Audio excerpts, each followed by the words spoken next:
Salut les amis, bienvenue sur Fry HD. Aujourd'hui, une nouvelle vidéo. Je vous présente les Harley-Davidson les plus emblématiques du cinéma. Allez, c'est parti.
La moto fait partie intégrante de notre vie depuis le début du XXe siècle, soit une dizaine d'années après le début du cinéma, puisque c'est en 1895 que les frères Lumière proposent la première séance de cinéma payante. La moto est un symbole de liberté, mais aussi souvent attachée à une image de bad boy. C'est naturellement qu'elle a su prendre sa place dans le 7e art, et souvent pour ajouter un côté spectaculaire aux scènes qui l'ont mise en avant.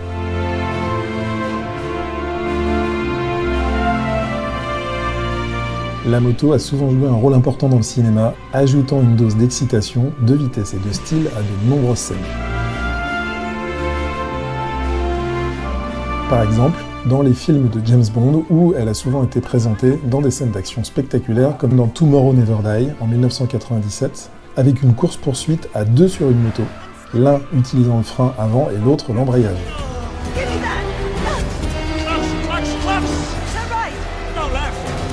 Je vous déconseille d'essayer. Ou encore dans Skyfall en 2012, qui met en scène une poursuite à moto sur les toits d'Istanbul.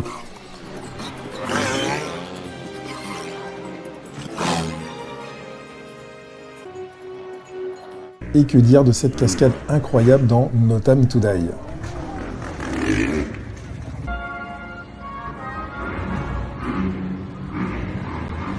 Dans Mad Max Fury Road en 2015, ce film d'action post-apocalyptique met en vedette des motos personnalisées et des cascades impressionnantes dans un monde désertique ravagé.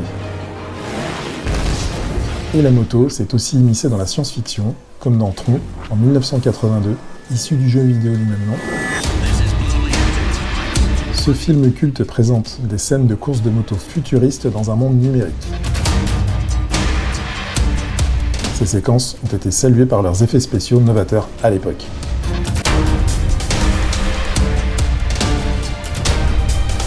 Il existe même un remake de ce film culte, avec des scènes encore plus spectaculaires puisque les effets spéciaux étaient beaucoup plus récents.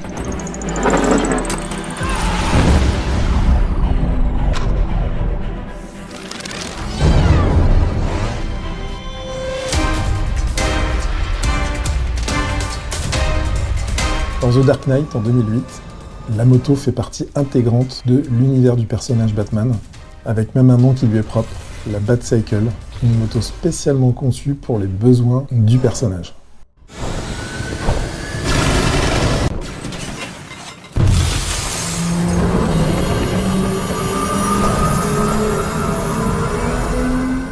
Ces exemples ne représentent qu'une toute petite partie du nombreux films dans lesquels la moto a joué un rôle significatif.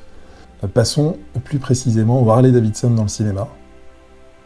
On a plusieurs modèles de Harley-Davidson qui sont devenus emblématiques grâce à leurs apparitions donc dans des célèbres films, et je vais vous proposer quelques-uns de ces modèles.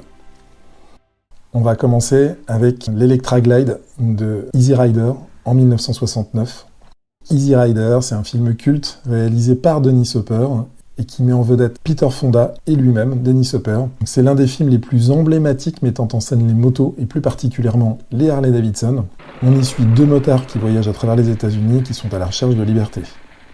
Ce film a grandement contribué à façonner l'image romantique des motards rebelles et l'Electra Glide, customisé par Peter Fonda, est devenu un symbole de la contre-culture des années 1960 et représente complètement l'esprit de liberté et d'aventure.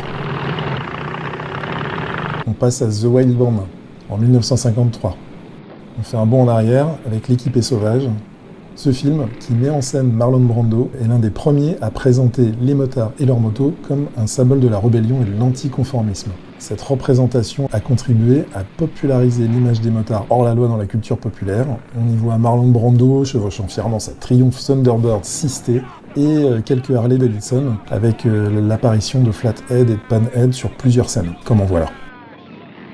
L'histoire, donc les rebelles noirs, une quarantaine d'adolescents, donc revêtus de blousons de cuir, marqués d'une tête de mort, prennent la route sur leur moto. Ils assistent à une course de moto, ils envahissent la piste et volent le prix. Ils disparaissent jusqu'à la petite ville voisine qu'ils vont occuper peu à peu jusqu'à la mettre complètement à sac. Donc là, on a vraiment l'image de la rébellion et un petit peu aussi des gangs qui apparaît dans ce film. Et ce film est tellement iconique que tous les ans, un rassemblement est organisé par Harley Davidson Museum en partenariat avec Knucklehead Company, The Wild Band, Vintage Motorcycle Rally, pour célébrer l'héritage des motos Harley Davidson avec un rallye de motos anciennes des années 40. C'est une réunion annuelle qui propose des spectacles de motos anciennes, des jeux de motos et des concours de motos anciennes également avec plusieurs catégories, les stock Knucklehead, les custom Knucklehead, les Panhead, Shovelhead et autres américaines d'avant les années 70. Et tous les bénéfices sont versés donc à une fondation.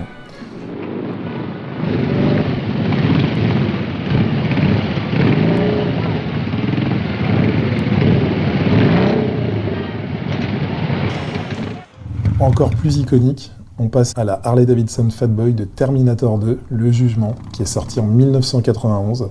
Ce modèle a gagné une immense popularité après son apparition dans le film Terminator 2, avec Schwarzenegger. La moto était conduite par le personnage principal, le Terminator, et elle est devenue l'une des motos les plus emblématiques du cinéma aujourd'hui. Je pense que quand on demande à une personne s'il connaît une Harley Davidson dans le cinéma, il y a une chance sur deux qu'il répond Terminator.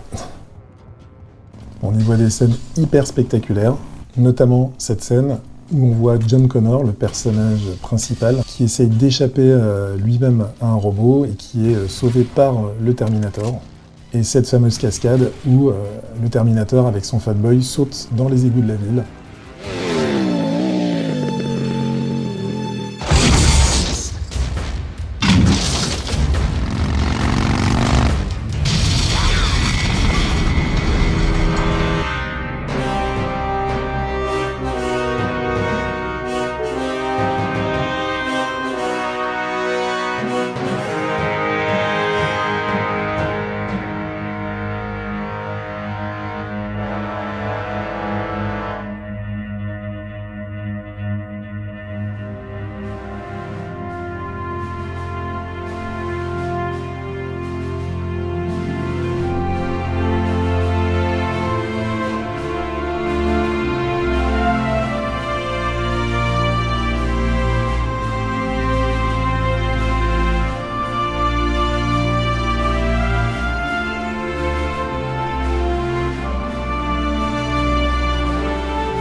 On passe au FXR du film Harley Davidson and the Marlboro Man, qui est sorti en 1991.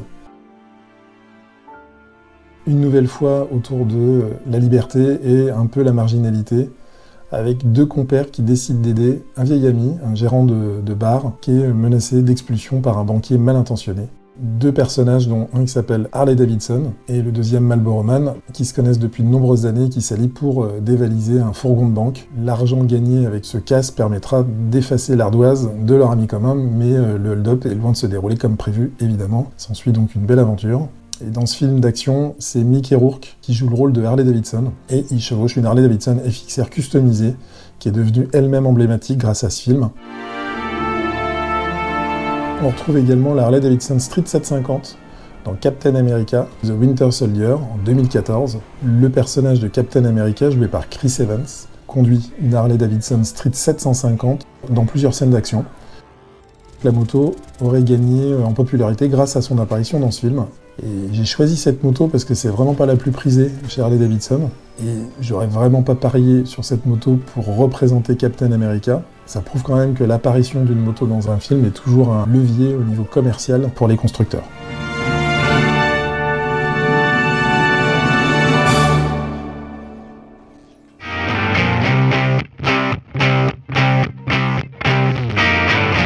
On passe à la Road King de Wild Hogs, qui est sortie en 2007. On retrouve plusieurs Harley-Davidson et la moto de manière générale dans un registre où on ne l'attend pas, c'est-à-dire celui de la comédie.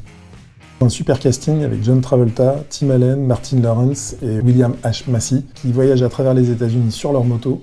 Et c'est le décalage entre l'image Bad Boy et ce groupe de quinquas qui essaie de revivre une aventure de Bad Boy qui part en sucette totale, qui sert la réussite de ce film. Bon, clairement, tu débranches ton cerveau et tu le poses sur la table du salon avant de le regarder, quoi.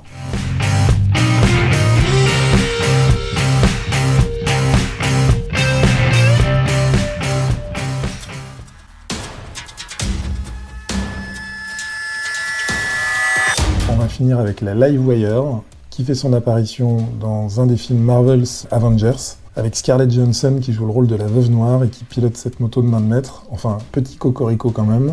C'est Sarah Lesito, elle-même, qui a fait les cascades de ce film en 2015. Je vous laisse admirer le travail.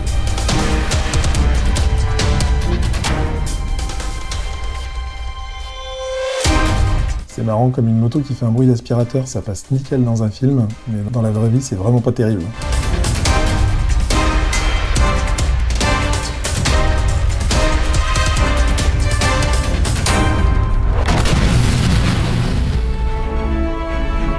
On peut être sûr que la moto continuera d'être un élément visuel fort dans le cinéma, ajoutant de la dimension au personnage et créant des scènes mémorables, avec toujours cette image de liberté.